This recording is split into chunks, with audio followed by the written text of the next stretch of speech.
All right, students, today we're going to learn about check washing. Why do we have to wash checks? No, we don't wash checks. Bad guys do the washing. My mama tells me each night to wash up, so does that make me a bad guy? No. Okay, let's just call it check fraud. Criminals will often steal checks out of people's mailboxes and then alter them with different payees and amounts, but keep the signature the same so it seems legitimate.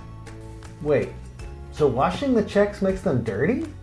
Yes, and I can see how that's confusing to you, but stay with me. Criminals use chemicals to remove the writing, so it's best to use a gel pen because they're harder to erase. Like the one time I used a Sharpie to draw a big unibrow. Sharpie is very hard to get off your face. Hey, why don't we just not write checks? Well, sometimes writing a check is necessary, but online banking and mobile apps make it possible to pay bills, transfer money, monitor your account history, and more. But if you have to write a check and criminals are stealing checks from mailboxes, what should people do to protect themselves?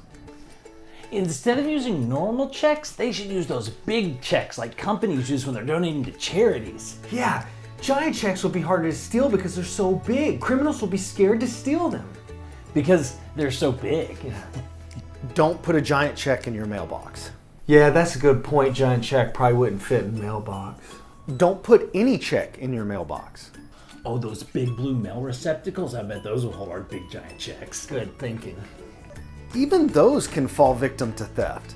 Criminals have been known to fish for checks. If you need to write a check and mail a check, the best thing to do is take it directly to the post office.